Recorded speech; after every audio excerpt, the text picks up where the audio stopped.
Welcome to the SBI Podcast, offering CEOs, sales and marketing leaders ideas to make the number.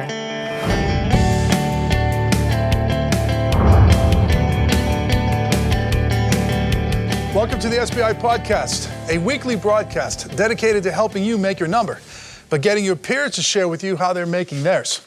Today we're going to demonstrate how to improve the efficiency of a sales team by getting new hires productive quickly. So why this topic? Starting a new year typically involves onboarding new sales hires.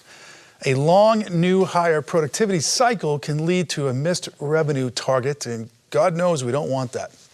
So there is a way to do this, and when done correctly, this can ignite revenue growth.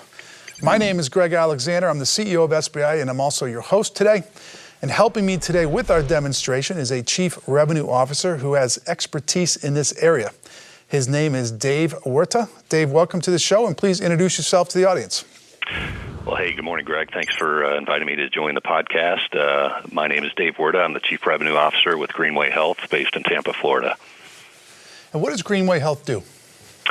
So Greenway Health is really helping to transform the way that healthcare is delivered in this country. And the way that we do that, Greg, is by providing technology and technology-enabled services to ambulatory health providers in the U.S. And our technology spans, a full platform of solutions for a healthcare provider, which starts with technology to support patient engagement, so things like patient portals, patient communication solutions, electronic medical records, practice management, revenue cycle management on kind of the back end of the process, and other items like population health and care coordination. So we bring a whole host of solutions that help healthcare providers focus on delivering healthcare and not worrying about technology and the business side of it. Got it.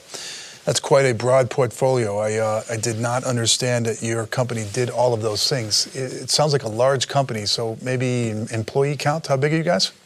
We're about 1,800 employees, okay, and we support 75,000 providers across the United States, about 8,000 individual practices. Okay, fantastic. All right, so again, our topic today is getting new hires productive quickly. So let's jump into the questions, and I'll start at kind of a high level, and then we'll dive into some specifics. So Dave, my first question is how long does it take you to fill an open sales position, and what have you done to shrink this? Yeah, so it's as I'm sure many of your listeners know, it's sales hiring is a very competitive market, and so we, I think, probably experience some of the same challenges that your other listeners do. But it typically takes us between 30 to 90 days to fill an open position. Sometimes area of country or the level of position can influence those time frames, but there's a number of things that we've done, despite some of the competitive nature of sales hiring, to really try and improve in this area. And I would probably kind of bucket into three different areas. First is really taking a step back and looking at what I refer to as our profile for success. So how do we identify clearly what is the specific type of candidate that we want to recruit? So being very targeted in the type of individual that we're going after and recruiting into the organization. And healthcare is a pretty dynamic market. It's changed dramatically over the last several years, and therefore the sales skills, the experience, and the attributes of our sales organization need to change to be aligned to the environment that we're selling into. So starting with a clear, again, profile for success, as we refer to it, to ensure that we're recruiting to the right type of individual. The second area that we've focused on is really kind of building a culture within our sales leadership that we're always recruiting. And this is an area that we haven't necessarily done very well historically, and it's an area that we're working on pretty intently, which is the worst time to start looking for a candidate is when you have an opening. So how do we ensure that our managers are continually recruiting, utilizing social media tools and other ways to attract candidates, to ensure that they're having active dialogue with candidates to kind of build that bench? And then the third area is really around partnering with our talent acquisition team. So we have over 100 field-based sales resources, and we have regular ongoing openings to fill based on turnover or other factors. And what we've found is there needs to be a high degree of communication with our talent acquisition team to be successful. So we have a standing weekly call. We review open positions. We talk about candidates that are in the pipeline. We continue to provide feedback to our talent acquisition team, our recruiters, to ensure that they're calibrated on when candidates hit or miss kind of the profile, to make sure that they're continuing to tighten the way that they're looking at candidates in the marketplace. And we found that regular dialogue has really been beneficial to helping ensure that we're staying connected and kind of reducing that time to hire. Fantastic. I tell you, time to fill at 30 to 90 days in the healthcare sales space, that's an outstanding number. That's a pretty competitive market to be recruiting in. And listening to your 3 steps there, I'm not surprised you guys are doing so well with that. So let me move to the next, I guess, logical question. So we talked about time to fill. Let's move now to how long does it take for a new sales hire to reach full productivity? And what have you done to shrink this? Yeah, so it's it kind of depends on the position and what market they're selling into. And just to give you an example, so our inside sales team has pretty rapid sales cycles. So their sales cycles can be as short as 30 days, whereas our outside field-based team, it can be anywhere from 3 to 6 months. And we factor in kind of a ramp period for our sellers that takes into consideration a couple of things, and this kind of gets to the point of where we've really been able to reduce and influence our productivity, and that really goes to our sales boot camp. So we've deployed a sales boot camp, which we just revamped recently. Which is a 10-week program. So it's a pretty rigorous program that consumes the first 10 weeks of an individual's start with the organization. And the whole objective of that is to really make sure that we are training people to go do the job that we expect them to do. So it touches on all aspects of kind of our operating approach from a sales organization standpoint. It's product training, it's systems, it's all aspects of what is going to enable them to be successful. So once they complete that 10-week period of time, then we put them into their territories. And another element of what has helped us to really be quicker in productivity is activities. So it sounds pretty fundamental, and it is, but there's very specific activities that we expect an individual to complete to build and progress their pipeline and do it in the most efficient way. So we have a regular weekly inspection process with their district sales manager to make sure that they're getting into their territory, they're executing the right behaviors that are going to lead them ultimately to a sale. Okay, we're talking to Dave Wirta, Chief Revenue Officer, about improving the efficiency of a sales team through new hire ramp time, new hire productivity, getting people productive as quickly as possible. When I hear a 10-week intensive sales boot camp, I love it because that's how I grew up. Years and years ago, when I started my sales career, I went through something very similar. And sometimes people react to that and say, geez, 10 weeks is a long time. If I have to put everybody through a 10-week boot camp, my time to productivity is actually going to be much longer. But that's not true. The intensity of that program shrinks time to productivity. So on that time to productivity, I guess, thought here, how do you measure it? Some people look at time to break even or time to first sale or time to quota. How do you track new hire time to productivity?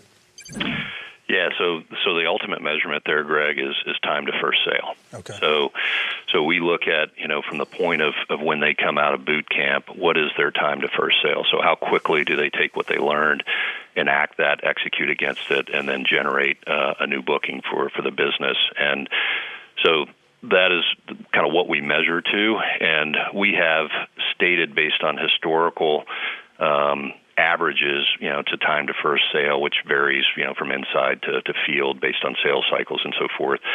And we build that into our budgeting, based on expected hires and so forth. And based on the boot camp and the revisions that we've made to boot camp, based on the kind of the intensity of the activity tracking that leads to that successful sale. On the last several cohorts that we've released into the field coming out of boot camp, we've actually seen a reduction in that time to first sale, measured in about 4 weeks, which is a significant improvement, which is a pretty significant offset to that time investment that you make on the front end. Yeah, that's great. 4-week reduction. That's fantastic. I'm sure it's also going to have benefits in terms of reduced turnover, happier employees. I mean, that time to first sale, people want to win, and when they take a new job, the quicker they can win, the better for them and the better for the company, for sure. That's exactly right. Yeah. All right, we're going to take a quick break. During the break, I want you to think about the 3 questions I asked Dave. So how do your numbers compare? Do you want to improve them? If so, I think we can help you. Consider having one of our experts spend some time with you in a workshop. To get a feel for what's covered in this workshop, go to sbi.tips/2017 workbook and download a copy of the workbook we use in these sessions. And if this subject is of importance to you, turn to page 290 to 292 specifically. Okay, this is the SBI Podcast. We'll be right back.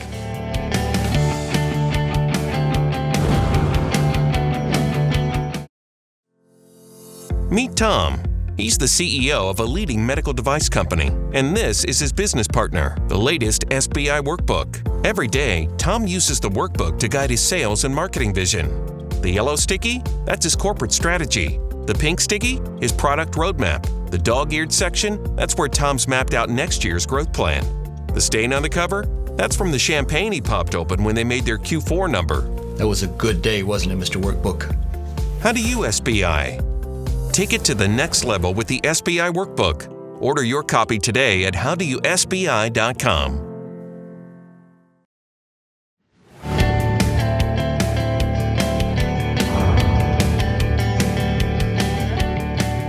Welcome back, everybody. You're listening to the SBI Podcast. I am your host, Greg Alexander, and today's guest is Dave Wirta, Chief Revenue Officer of Greenway Health.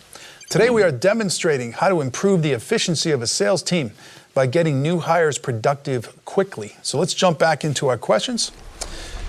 So Dave, my first question is somewhat controversial, and I get into this debate all the time, but I wanted to get your perspective on it. So do you believe a sales leader, such as yourself, should carry the full quota for a sales rep during the onboarding process? And if so, why or why not? Yeah, I think, so my opinion on that, Greg, is that when you're building your forecast and your budget for a plan year, you need to be anticipating turnover. You need to be anticipating new hires for sales organizations that may be expanding. And I think you have to set your quota and your budget ultimately around what's realistic. And if it's not realistic to expect somebody to be at full quota during their onboarding period, then I think you wind up setting yourself up for failure if you factor in full productivity for ramping sales reps, during that cycle. So I think you have to be realistic to those onboarding time frames, and when somebody does hit their productivity curve, as you're developing your budget. And if you get those aligned, then it should make sense, as opposed to burdening it when you're not expecting somebody to be productive. Okay, so basically, this only becomes an issue if you didn't factor it in during the strategic planning process. Am I stating that correctly? I absolutely agree. Yes. Okay, very good. All right, next question, which is somewhat related. I think I might know the answer, but I don't want to assume. Let me ask this. Do you believe a sales leader should carry the full quota for an open sales position? And if so, why or why not? Yeah, so I think in that case, a sales leader should carry the full quota for an open sales position. So, and what I'm thinking of is if you have turnover and unanticipated turnover during the year, we don't get the luxury of going back to the board or to the senior leadership team to renegotiate our commitment to the organization in terms of our bookings and growth objectives. So you have to continue to carry that quota, which I think emphasizes the importance of ensuring that you have bench candidates, that you protect good talent, you minimize unwanted turnover in your organization. So once the quota is set, the chalk line has been snapped, and I think you own that number. Yeah, I agree with you. Sometimes I think sales leaders want the opportunity to go and renegotiate, but it's usually an unsuccessful negotiation. So to those listening or watching or reading this, you got to do the three things that Dave mentioned at the top of the show. Have a tight profile, always be recruiting, and have a great partnership with your talent acquisition team, because you're probably not going to get quota relief when turnover happens. So if you have those three things in place, you can limit the damage that it may cause. All right, let me move on to my next question, which now has heightened relevance because you talked about this 10-week sales boot camp and this real intense focus on activities that lead to the outcomes that get people to first sale quickly. So who developed this 10-week program and who owns kind of the ongoing execution of it? Yeah, so I would say in terms of the development of it, Greg, it's absolutely a cross-functional effort, right? Because if you think about all the things that a salesperson has to conduct and complete as part of a successful sales process, it touches so many different functional areas of the business, right? So it's marketing, it's product, it's finance, it's legal, it's sales operations. I mean, there's so many things that a salesperson has to know. So when we sat down to kind of create the curriculum for our boot camp, it really was a cross-functional participation and involvement to create that, to make sure that we are providing the most complete and well-rounded training to our team members based on what they're exposed to and the engagement that they have to complete both within and outside of the organization ultimately. In terms of actually executing that onboarding program, it's really primarily a collaborative effort between our learning and development team and our sales and sales leadership team.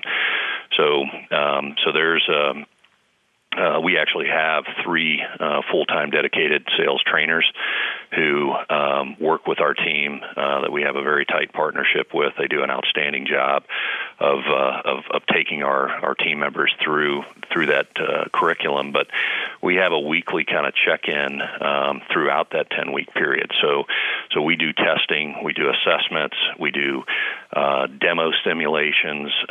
So we're measuring the progress that those individuals make each week throughout that onboarding program, and that's where the district sales manager, the hiring manager responsible for that individual, has a high level of engagement as well to make sure that they're staying on top of the progress that an individual is making, or any areas of deficiency that we need to address and improve as we progress through that 10-week period. Mm-hmm. You know, something you said there caught my attention, which is these 3 dedicated sales trainers. Sometimes, unfortunately, I see the partnership between learning and development and sales get fractured because L&D either doesn't have the funding or chooses to spend the funding elsewhere. You know, the way they support the sales organization is with kind of part-time resources. You know, it's one of many training initiatives going on across the company. And, you know, the best-run sales organizations that I've had the privilege to work with anyways have these dedicated sales trainers. And normally the sales leader has to fight for that and justify it. So was that something that you inherited, or is that something that you got done?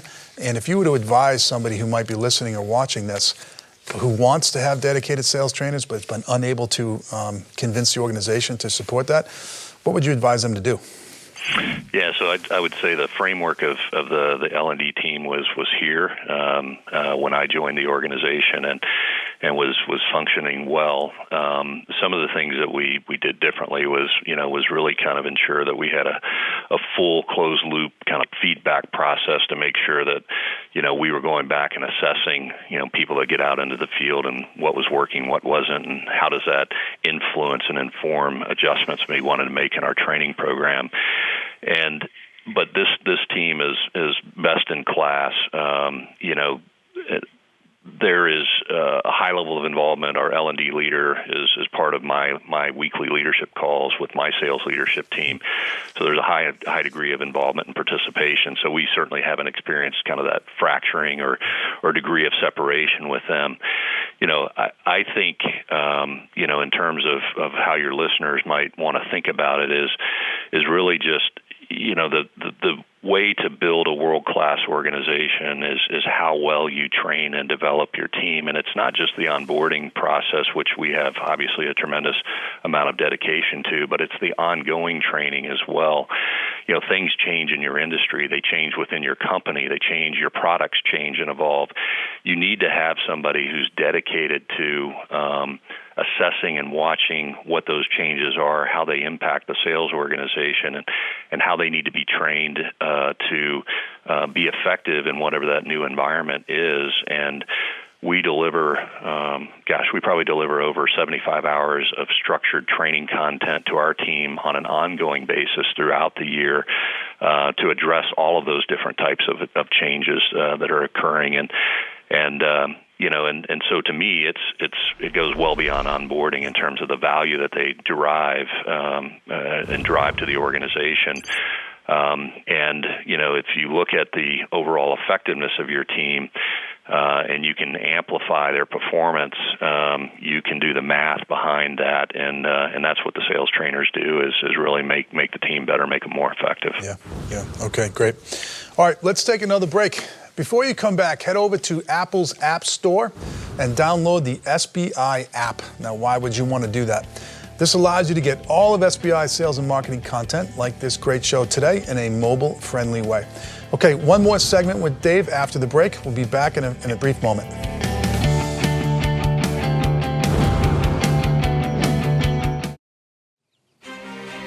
Meet Jake, the VP of Sales for a growing tech company and an avid runner. During his marathon training, he listens to SBI podcasts. Dedicated to helping you make your number. This way, he can stay in shape and stay on top of the emerging best practices in sales and marketing. Your job as a sales ops team is to make the sales team more efficient. Now that he's mastered the 8-minute mile, he's planning to make his number and take over the top sales spot in the tech world. So watch out, competition. Jake is right behind you. Help the audience understand how you prioritize those accounts. And he just got his second wind. How do you SBI? Podcast, video podcast, blog, TV, magazine. Access it all on the new SBI app, available now in iTunes.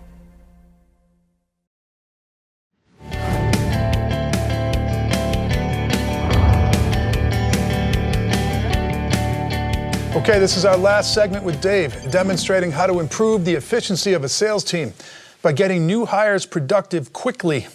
In this segment, I hope to reward those that have stayed to the very end of the show by getting Dave to share with us some advanced concepts. So here goes. So Dave, how do you ensure the new sales hire fully understands his or her role and responsibilities completely? Yeah, I think so. We've talked a lot about kind of the boot camp, Greg, and I think that's where it starts. And certainly within that 10 weeks, it's a very dynamic and exhaustive curriculum, which ensures folks are prepared and they have the foundation of information and insights and the tools to be able to do their job effectively. But obviously that's the starting point on an ongoing basis. It really gets down to what the coaching and mentoring process is with their district sales manager, and we have a pretty well-defined approach and process for how that engagement occurs, the frequency of that engagement with our team members to make sure that we're staying tightly connected and that they're calibrated to the expectations and responsibilities of their role. Fantastic. I mentioned that this is an advanced topic, and you might be wondering, audience members, why do I feel that way? So this clarity around roles and responsibilities for new hire, this is an issue.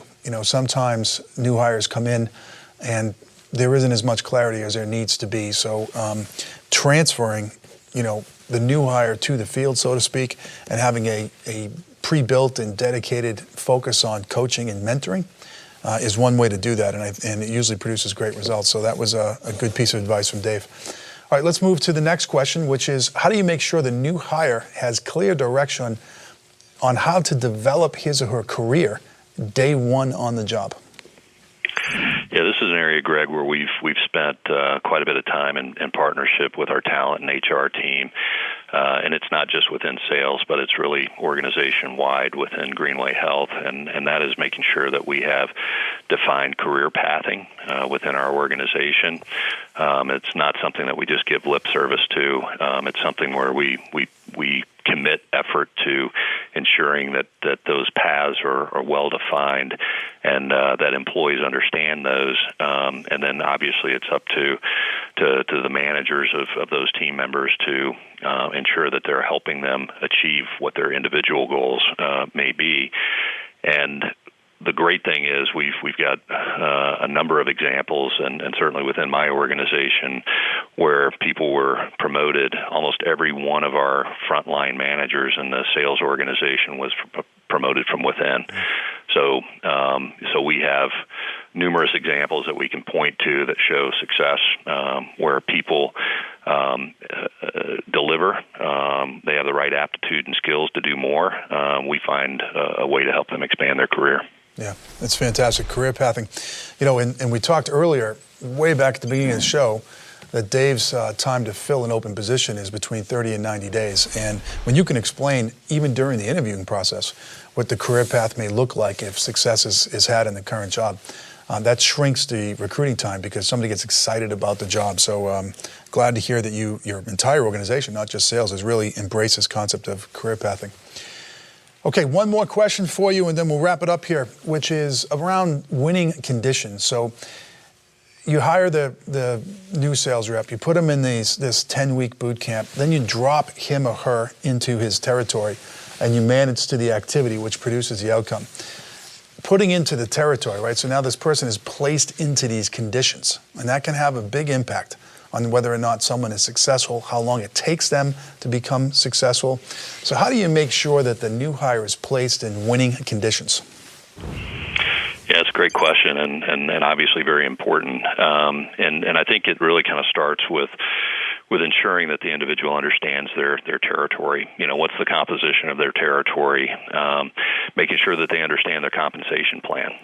You know, sometimes compensation plans are complicated or complex. Making sure that they understand all elements of that and how their behaviors and the successful outcomes of those behaviors drive their compensation plan. It's also about making sure that they understand responsibilities in terms of reporting, updating Salesforce.com, and other aspects, you know, that sometimes are the less glamorous side of their job, but required so that we ensure that we understand how well they're positioned for success or where they may need help. Within their territories itself, you know, I think it's really about ensuring that they have a clearly defined territory pursuit plan, that has been established, it's documented, that's been agreed to by their manager, and that they're targeting the best opportunities within their territory. So, you know, those that have the most likelihood to buy our services that are the best fit, and how are we targeting them specifically as opposed to just a general, you know, targeting across the territory. And then I think it goes back to kind of the coaching and mentoring, right? Making sure that there's a regular rhythm of coaching with the district sales manager and their team members. And then the final thing would just be really around, you know, the ongoing training, which I referred to earlier, which we refer to as our sales performance or SP calls.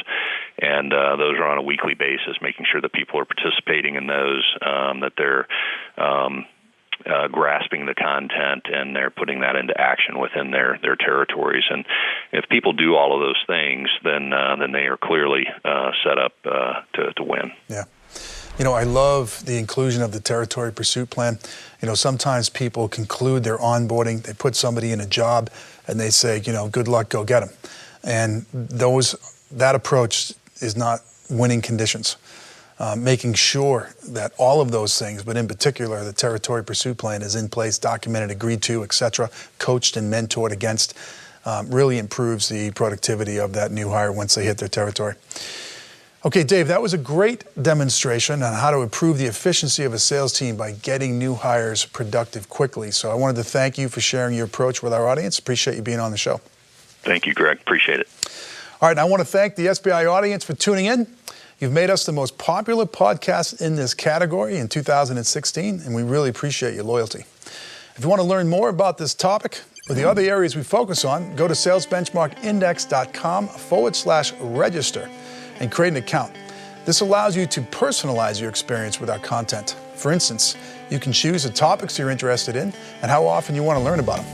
Okay, that's it for today. As always, until next time, I wish you good luck as you try and make your number. This has been the SBI Podcast. For more information on SBI services, case studies, the SBI team and how we work, or to subscribe to our other offerings, please visit us at salesbenchmarkindex.com.